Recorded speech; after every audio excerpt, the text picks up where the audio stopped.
Si je vous demande de nommer un jeu de cartes, lequel choisiriez-vous? Pokémon, Magic, Lorcana? Personnellement, moi je ne citerai aucun de ceux-là. Il y en a un qui me vient immédiatement à l'esprit.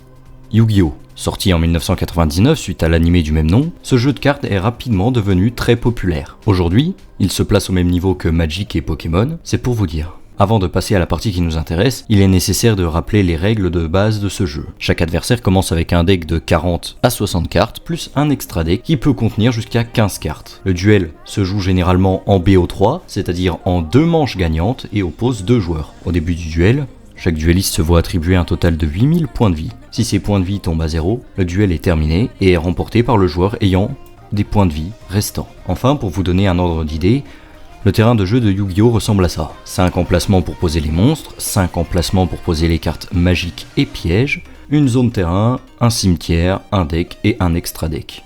Il y a donc possibilité d'utiliser des cartes magie, des cartes pièges et des cartes monstres. Les cartes magie ne peuvent être activées uniquement pendant son tour gratuitement, sauf celles qui possèdent ce symbole. Les cartes magie, que l'on nomme jeu rapide, peuvent être activées depuis la main ou le terrain. Les cartes pièges, qui peuvent être activées uniquement un tour après avoir été posé, nous n'avons par exemple pas le droit d'activer directement le piège depuis sa main. Il faut minimum attendre le tour de l'adversaire pour pouvoir jouer une carte piège. Retenez surtout bien ça, car c'est très important pour la suite. Enfin, les cartes monstres qui sont divisées en 2 grandes catégories, les monstres normaux ou à effet qui se situent dans le deck principal et les monstres spéciaux comme les monstres fusion ou encore les monstres synchro qui se situent dans l'extra deck. Yu-Gi-Oh! C'est ça. Un jeu assez simple à comprendre, mais qui requiert énormément de tactique quand on commence à comprendre le jeu. Pour moi, mais évidemment c'est qu'un avis personnel, Yu-Gi-Oh! Est 5 à 10 fois plus dur à jouer que Magic. Enfin, c'est bien beau tout ça, mais je n'ai pas encore parlé du sujet principal. On doit au moins être à 2 minutes de vidéo, donc ça commence à faire long. Passons au sujet qui nous intéresse, l'économie. C'est un sujet très intéressant que l'on n'aborde que très peu dans certains domaines, comme les TCG. Trading Card Games, pour ceux qui ne connaissent pas, en gros Yu-Gi-Oh, Magic, Pokémon. Magic et Pokémon se portent très bien. Pourquoi? Car ceux-ci sortent sans cesse de nouvelles cartes, de nouvelles possibilités, ce qui en fait des jeux de cartes vivants. Pokémon privilégiant plutôt l'accès de la collection, tandis que Magic privilégie, quant à lui, le côté gameplay. Mais qu'en est-il de Yu-Gi-Oh? J'aimerais dire la même chose pour celui-ci aussi, mais cela ne serait pas vrai. À vrai dire, je pense que Yu-Gi-Oh ne se porte pas si bien que ça, pour 2 raisons on va dire. Contrairement aux 2 autres, Yu-Gi-Oh réimprime beaucoup, voire énormément. Faisons une petite comparaison, par exemple. Lorsque vous achetez un deck préconstruit, il y en a pour une certaine valeur de cartes. En gros, c'est un deck qui est conçu par l'éditeur de cartes et qui est fait très souvent pour les débutants. Par exemple, pour Magic, actuellement, les nouveaux decks de 100 cartes qui sortent ont environ pour une valeur de cartes entre 60 et 80 euros. Pour Yu-Gi-Oh, ce sont déjà des decks de 42 cartes. Mais bon, ça c'est pas trop gênant on va dire, on peut encore le ramener à un certain ratio.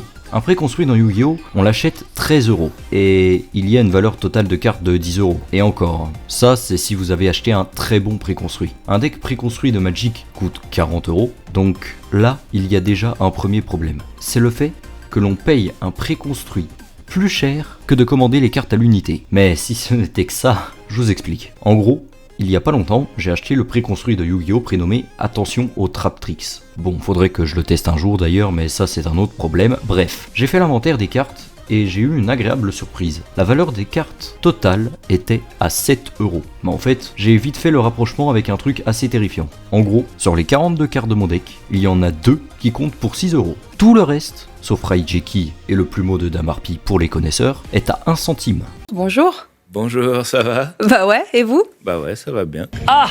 C'est-à-dire que si j'avais acheté le préconstruit sans ces 2 cartes, sur des sites comme Card Market par exemple, j'en aurais eu pour 1 euro de valeur de carte. Franchement, ça fait flipper. À partir du moment où on paye quasiment le double pour rien, entre guillemets, c'est qu'il y a un problème. Mais bon, si ce n'était que ça ne serait pas un trop gros problème. Mais ce qui en fait un véritable problème, c'est que les gens ne voient plus réellement d'intérêt d'acheter ce genre de produits, puisqu'ils peuvent les avoir en 10 fois moins cher, et en neuf.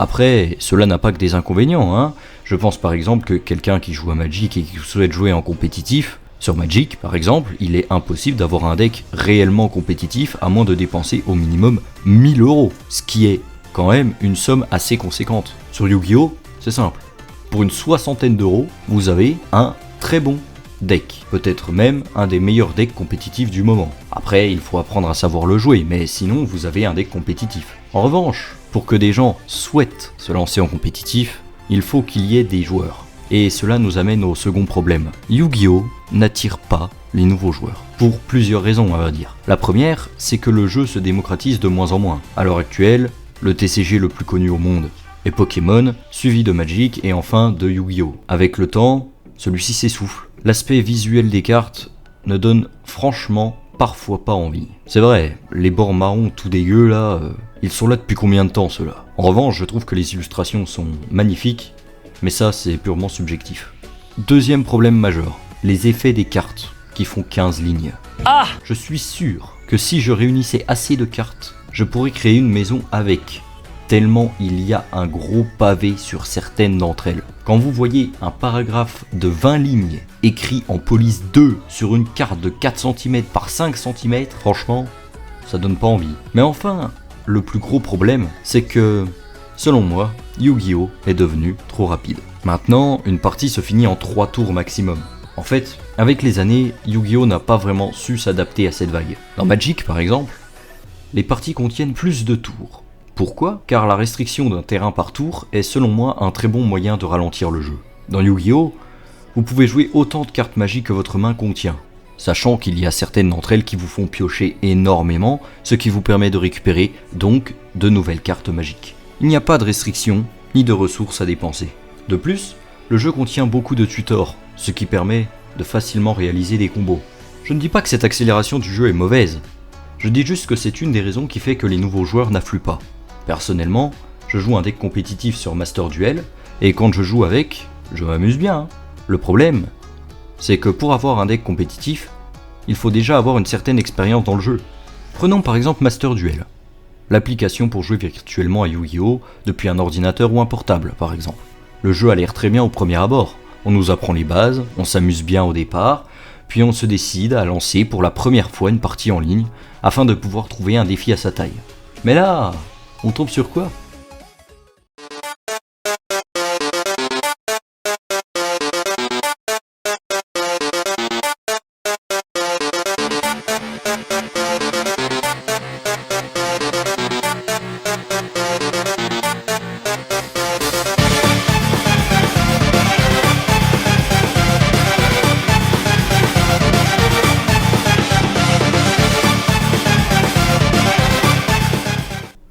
Sur un fucking adversaire qui joue 15 cartes en un tour, diminue nos points de vie de moitié, nous empêche d'activer des effets, nous empêche d'attaquer, nous empêche de piocher, nous empêche d'invoquer des monstres, nous empêche de jouer en fait. Et quand on tombe sur un joueur comme ça, alors que cela fait même pas 1 heure que l'on a téléchargé le jeu, franchement, ça fait chier. Tu m'étonnes que les nouveaux joueurs ne viennent pas. C'est pour ça que si vous souhaitez commencer Yu-Gi-Oh!, commencez à jouer avec les préconstruits.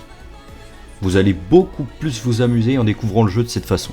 J'espère que l'on aura bientôt une nouvelle décision de Konami qui sera excellente en ce qui concerne l'avenir du jeu, mais honnêtement, je ne pense pas que cela va arriver avant un bon moment. Néanmoins, cela n'en reste pas un de mes jeux favoris.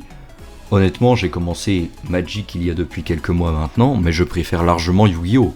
Le jeu a plus de liberté, on va dire. Tu peux juste faire un deck avec aucun sens, mais réussir à t'amuser comme un abruti. Il n'y a pas vraiment besoin d'une énorme synergie parfois, juste d'un peu de débilité.